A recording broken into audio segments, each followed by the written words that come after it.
And I'm going to talk to you today about making a way to escape from temptation and idolatry. So our scripture for today is 1 Corinthians chapter 10, verses 6 through 15. And I encourage you to go through and read it, study it, etch it on your heart, because this is some really good, really deep stuff. What it's talking about here are things that happened back in the book of Exodus. Right? These are the very same people who had been led out of Egypt by God through Moses. They woke up to manna in the morning.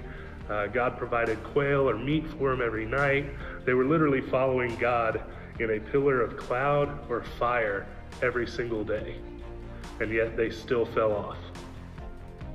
I love verse 13 here, right? Because it's easy for us to say, how could these people ever fall away from God?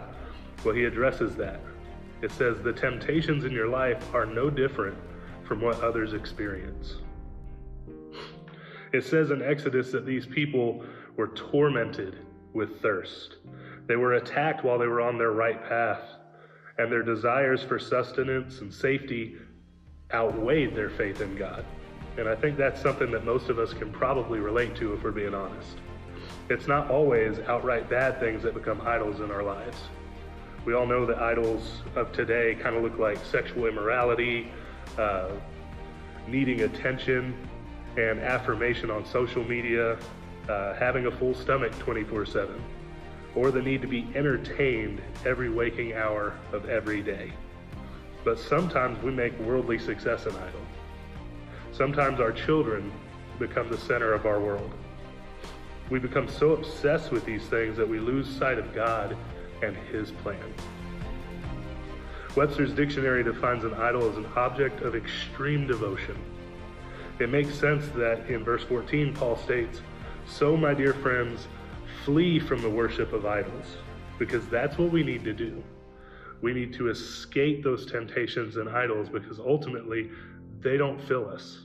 They satisfy us for a little bit, but a lot of times they leave us empty or worse than we were before we ever got into them. The truth is, we all run the risk of having some type of idols in our lives. If we aren't careful, we can end up caught in things that we can't escape ourselves, or we don't see the need to escape in the first place. So here's 2 steps to being able to escape from temptation and idolatry. The first, being able to and willing to identify those things as idols in the first place.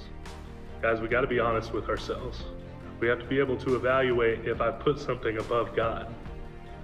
Accountability plays a huge part here too, because if I've got a battle buddy, I'm kind of relying on that person to help me identify these things before they become an issue. It's hard to do that alone. The second thing you can do, and really this is probably the most important, is being reliant on God enough to see the ways out that he does provide. So how do we become reliant on God?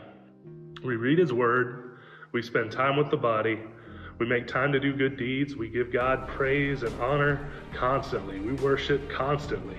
If you make God the priority in your life, you'll see things clearer in every other part of your day. Those things that were so important before pale in comparison to God and his calling on your life.